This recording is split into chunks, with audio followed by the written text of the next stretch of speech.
I have put the arrow exactly where I wanted it time and time again, even out to 81 yards. I had never shot a crossbow out to 81. Let's not talk about the scope. Let's not talk about the scope. We talk about the Burris Oracle X too much. All the time I talk about it. Right? Let's do a separate video on that. Again. All right, in my last video, we were delivering 2 boxes to the UPS store. Remember that? To ship them back to the Burris Oracle X company, a company that makes the Burris Oracle X along with other products. But as far as I'm concerned, they're number one with the Burris Oracle X. I love these scopes, but I've got them back. I've got them back. Here they are. Interestingly, one of these 2 scopes had no issues. They made a repair to it at least and sent it back to me. I suspect they updated the firmware as requested and sent it back to me. We're going to find out. And also in the other one, they said, yeah, it was non-repairable and they replaced it. Let's open these bad boys up, shall we? Just dropped it on the floor. Fortunately, it has the forever warranty. An unlimited warranty that lasts forever. Basically, any person who has this scope in his possession or her possession can ship it back to the company and say, hey, give me a new one, or fix it, or whatever, right? It's the greatest warranty in the business. We got a note from him. Yes. Daniel W., who is my repair technician, did a firmware update to resolve the battery drain issue. Verified illumination brightness level adjusts properly. Oh yeah, that was the problem I was having. It just looked a little funny. The holdover can be seen in direct light. That's perfect. What more do you want, right? So that one, this is the original scope that I sent them, most likely, and should be good to go. It's got the box. Yep. Looks familiar, and I know it's my scope, right? Here's my Burris Oracle X. I know it's mine. You know how I know? The little bubble level that we glued on here, super glued it on here. I couldn't get it off to ship it back there. Can you believe that? But I also sent them the little remote with it.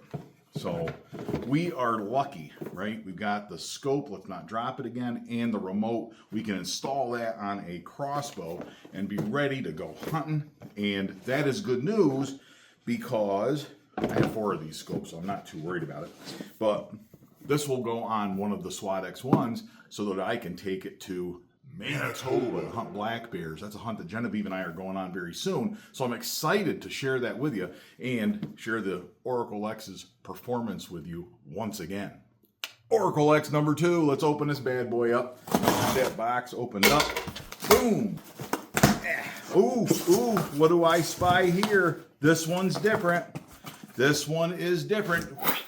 It is in cellophane. Ooh. It appears to be a brand new scope. And there's no note. And the email that I got to them did say, in fact, that the other one was considered non-repairable. Could they repair it? I don't know.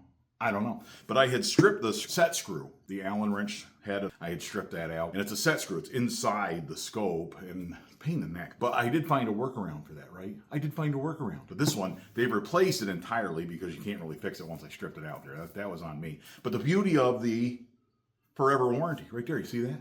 Forever warranty. The beauty of that little forever warranty is the fact that they can't fix it, they just replace it, right? And they'll probably part that out and make it part of a refurbished one down the road, I guess. This bad boy right here already has a Burris Oracle X. It's already ready to go, sighted in and everything. Has a little bubble level on there. But it also has, if you look at it, this is my yet unnamed SWAT X1, which will probably be going with me to Manitoba so that we can earn a name for this crossbow. How about that? But here you can see that little screw right there. You see that? We'll see if we can get you a better view of that. But I added that little screw on there so I can get my fingers on there and get a hold of it a little bit better, and I won't be stripping those out in the future. How about that? That screw is mentioned in my previous video. Go check that out. It's got a link in the description. I'll try and put that link in here as well. offdeathbybunjie.com. A link to those little screws on Amazon.com. Now you guys know, I love those scopes. I have 4 of those scopes. I bought them when they first came out. That's not something I like to do. I don't like to buy the latest and greatest technology, the brand new stuff. I prefer tried, true, and tested. But I had waited so long for a range-finding scope. And this one has a remote. And it's everything I had dreamed of in a scope when I first picked up my first crossbow. When I first picked up my first crossbow, Bunjie, hanging on the wall back there behind me, also sporting a Burris Oracle X Scope.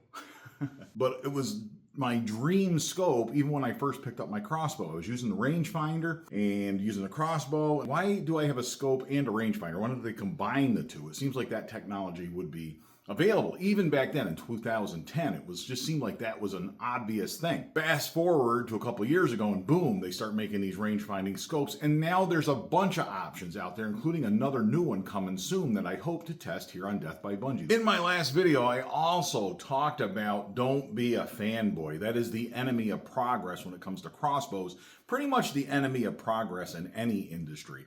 If you shop only on brand loyalty, then you're basically telling a company that I'll buy whatever you make, even if it's crap, right? We want companies to compete for our money. And the way to do that is make sure you're buying the best bang for your buck, whether it's performance, the cost, that sort of thing. Evaluate all those things. That's what markets are all about. So that's what I urge you to do as a crossbow aficionado. But I put up with an awful lot from these Burris Oracle X Scopes. These are like the 4th or 5th time that I've done a return on one of these scopes. I got 4 of them. One of them didn't work when I first got it. It was used. It was like a refurbished one. But you still get the warranty with it, so it really doesn't bother me. And having a bunch of them, right? I have 3 SWAT X1s. Each of them will carry a Burris Oracle X. They're identical setups with the identical arrow setup. I can switch from one to the other without having to change muscle memory, without having to change my mindset as to aiming or anything like that. That was my goal, and I've done other videos on that. I am kind of a fanboy when it comes to these things, but I'm also open-minded. That's why we're looking at this new MaxView Optics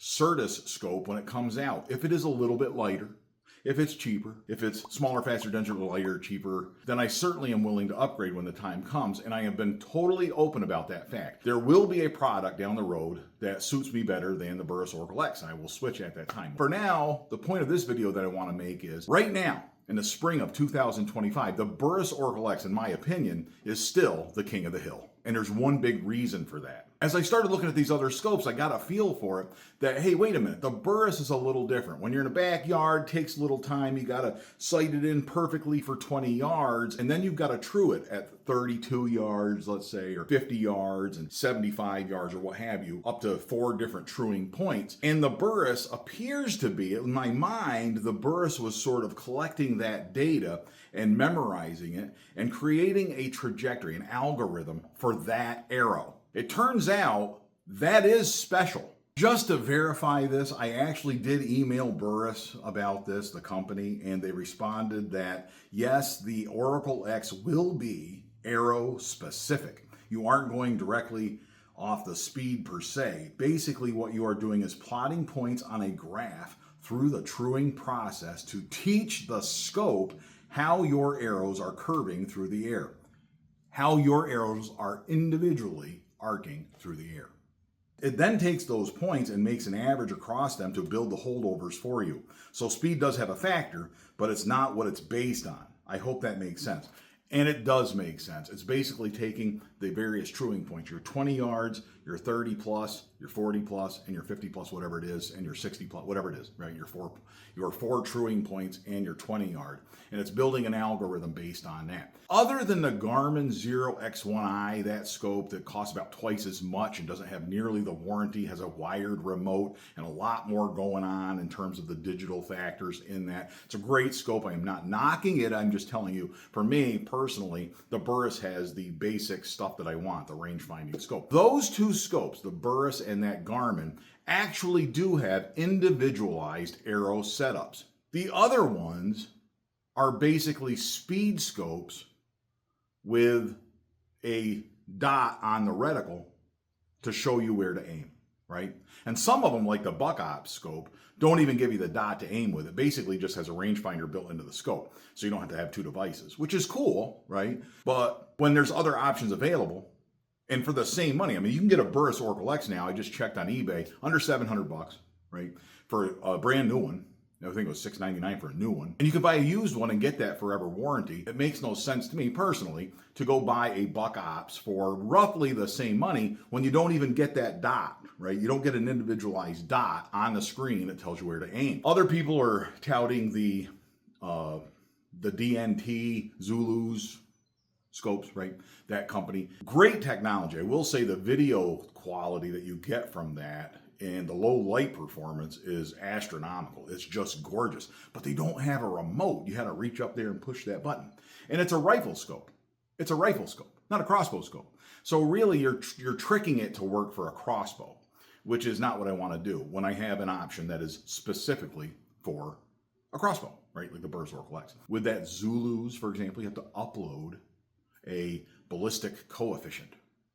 I don't know what that is. Don't care. Don't want to know. And that's what you have to do with a lot of these scopes.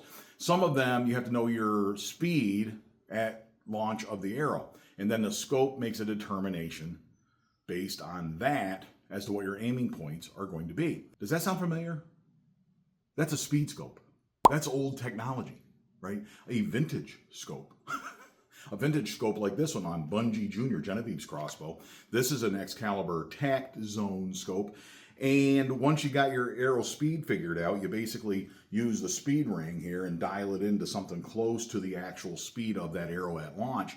And then it's just basically guessing that if your arrow goes, in this case, about 305 feet per second, because she's using a competent arrow weight, and it dumbs her crossbow down from 355 down to 305, I guess, or something. That's what it looks like on here. At that arrow speed at launch, when that arrow comes out of here, it's basically going to say, well, if your arrow's launched at 305, then it probably has a trajectory like this. That's what a speed ring scope does. If you step up to a modern scope, right, the rangefinding scope like the Burris Oracle X, you wouldn't be satisfied with one that just guesses as to arrow trajectory. We shouldn't be satisfied with that. We want individualized, specific arrow trajectory. So we have exact aiming points so that we have precision accuracy, dead-on accuracy. Now you're probably saying, come on, Rich. Come on. The speed of the arrow is what determines the trajectory. Yeah, that's part of it, but it's not the whole thing. You got a dozen arrows. Hopefully all 12 of those, we're trying to get those to shoot as closely as possible by knock tuning, by spine indexing, and all the things that we do, building consistent arrows, using the same weights, maybe even weighing them to make sure that they're in the same range within a couple of grains. That's going to affect arrow speed. There's no doubt about that. That will affect arrow trajectory. But if I take that dozen arrows and compare it to another dozen arrows, there are multiple factors outside of weight that determine what the speed of that arrow is going to be. There are other factors involved. And there are a lot of factors that determine and affect what the trajectory of that arrow is, beyond just weight, beyond just speed. Here we got Genevieve's arrows out of Bunjie Jr. These are custom arrows from AJ Custom Arrows. Can't beat them. Love them. She loves them. I love them. They performed great. She shot some deer with them, shot a Sika deer hind with them. She's not going to shoot a bear with them, though, because we're going to build some customs. We're going to build some customs. That's coming up. That's coming up in a future video here on Death by Bunjie. Getting ready for that bear hunt. But these arrows are 16.5 inches long, for one thing, and with a broadhead on the end. This is a practice point for the Swhackers, but with a broadhead on the end, it's going to fly a little differently than a field point, isn't it, right? So already, you and I both know that the trajectory of one arrow is not the same as the next arrow. If you put a different field point on there, or a different broadhead, you can have a different trajectory. We've all experienced that, right? We have to be testing those broadheads before we go hunting because the trajectory is a little bit different. But look at this, right? We got something different here. We got the main hunter. Remember the main hunters? I used a main hunter arrow, a Russian arrow. Ooh, but it was a gift from a friend of Bunjie, who brought this from Russia to me, a Maine Hunter Doom arrow. And it was pretty cool. And I went to Maine Hunter, get it? Went to Maine and killed a bear, and they got a bear on the logo, and killed that bear with one of these arrows. Can't beat it. But this arrow is certainly not going to fly the same as this arrow. They're a different length. This one weighs more. And you'll notice that both of these arrows are made out of a woven shaft. The shaft composition is going to affect the trajectory of an arrow. You get two identical arrows, one of which has this woven shaft and one of which is made out of aluminum. They are not going to have the same trajectory. Those are things that can affect trajectory beyond just weight and speed, right? Now, speed is probably the biggest factor, and weight affects speed probably more than anything else. These are Bunjie's arrows for the OB, right? These are the Zombie Slayers, 563 grains each. And here's one without a field point, but I'll show you this right? This is a real heavy brass insert in it, so it's real heavy on the front end. And that brings up another thing that will change your arrow trajectory. That is front of center, right? Front of center. An arrow with a lot of front or center is going to have a different trajectory from one that weighs the same, but has that weight more evenly distributed throughout the shaft for whatever reason, right? And one of the things that does that is our Burnt Coyote Luminox. And apparently the battery is dead in this one. This crossbow is pretty much retired, so it doesn't really matter. But nonetheless, these have been spine indexed. I did that myself and got them all figured out to make sure that they were, they're all going to fly from one arrow to the next. They should fly pretty consistently because of that spine indexing. But you put a little weight here with a Burnt Coyote Luminox, a lighted knock. Now you got a battery back here, and that's shifting some weight back here. If you have bigger vanes, they're going to weigh a little bit more. It's going to change the balance of your arrow.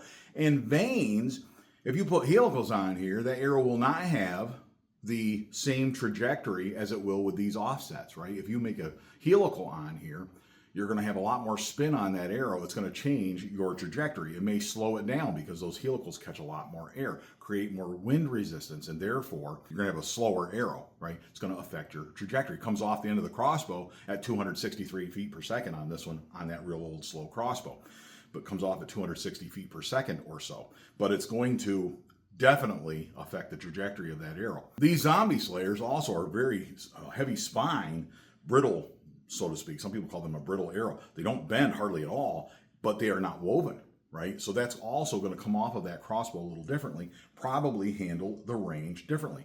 Certainly, again, weight is probably the biggest factor in determining the trajectory of the arrow, because the heavier the arrow is, the slower it's going to be. The slower it is, the more time it spends in the air, and therefore the more time gravity has to work on to pull that arrow down. So your trajectory is going to be a lot steeper. The trajectory coming out of that crossbow is so ridiculous, okay? That trajectory is so ridiculous that I shot a woodchuck at 81 yards, and the arrow was basically coming down at that woodchuck. It wasn't going at the woodchuck. It was coming down on the woodchuck. Well, I got a clear shot. I can tell you that. 81. Wait.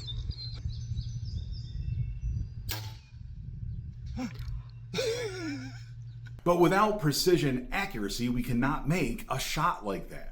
A perfect dead-on shot at 81 yards with that old slow crossbow. A crossbow that came with a scope that only went out to 50 yards, okay? It didn't even have an adjustment on it. Didn't even have a speed ring on that scope. That's how outdated and old that technology is. Here we have these arrows that are heavy and create a great trajectory. We have other arrows that are also heavy but more in line with what most of us are probably using today. And then these here, they're a little under 500 grains.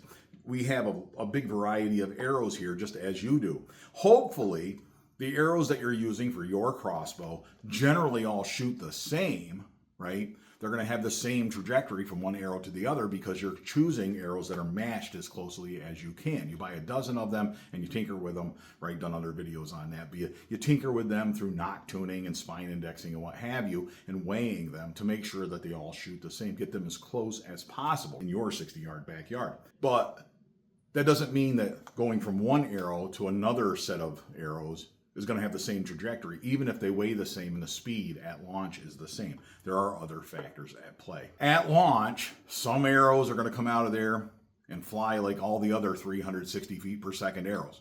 Other arrows are going to come out of there, and because of balance, because of vanes, because of front of center and all these other factors, the shaft composition and what have you, other arrows are going to do a little bit better. George from Vital Limits, right? You talk to him, listen to podcasts, and he makes it very clear his arrows, they shoot higher than the competitor's arrows because of the balance of those arrows.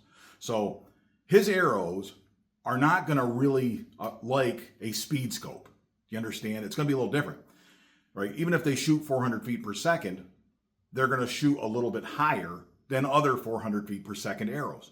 So you want a scope that can accommodate those arrows, right? Not just everybody's arrows. You want specifically your arrows.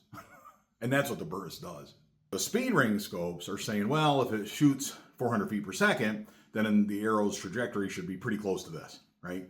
And when I was using speed scopes, that was one of my big complaints. You go out there and you set it up, you're dead on at 20, you're dead on at 30, but you can't get 50 and 30 to both be accurate. And that's not acceptable to me, at least not in 2025, right? I'm not going to guess. I'm not going to set it up so it's pretty close on both of them. I want it to be exact. I want it to be exact, out to 81 yards. That's what I want. And now that I've had that kind of success with even that old slow crossbow, it's hard for me to accept anything less. The Certus, though, I am going to get my hands on it and play with it. I am told from our friend Dave at Wyvern Creations, it works more like a speed scope, okay, with a speed ring. But if for some reason your arrow wildly deviates from the arc given in the scope for a given speed, you'll have to pick another ballistic arc that will fit your arrow closer. Properly set up, the Burris is more accurate, but the max view will be easier to set up for the vast majority of people. And that's true. That is a downside of the Burris, is that you got to spend some time in the backyard. You got to get your head around what you're actually doing. And I've done videos on that. Please watch them. Watch everything you can. And if you have a Burris, spend the time on it because the payback is so incredible. Think about this. I like that scope so much that I put up with 4 of them. I have 4 of them, and I've sent at least 4 of them back. You understand? Like, I don't have one that I bought that I'm still using. Like, I've had to replace them or get something tinkered with, update the firmware or what have you. And the battery compartment, I had to buy a little tool, right? Did videos on that where you get a little tool to put the battery in and out. It's insane. But the benefits outweigh all of this pain in the neck that I've gone through. Okay, think about that. I mean, that tells you, honestly, that this scope offers something very powerful for us as crossbow hunters. And that's why I'm willing to put up with all that inconvenience, right? I really like the scope. I really do. So, to me, I'm willing to look at the Certus if I can get 60-yard, 80-yard accuracy out of that with a specific dot, and I'm satisfied with the level of accuracy, and it happens to be lighter if it turns out to be, and if the glass is somewhat improved and it's a little bit clearer, crisper picture, and if the setup is a lot easier, then yeah, I'll look at the Certus, right? I'm willing to do that. But for right now, at least in my head as I'm making this video in the spring of 2025, the Burris Oracle X is still the king of the hill. All right, let's make some fancy arrows for this crossbow, shall we? That's our next job here on Death by Bunjie. We're going to get in the arrow making business, and we're going to shoot them out of this crossbow with this scope and see how it goes and get ready for black bears in Manitoba. Until next time, all hail Bunjie.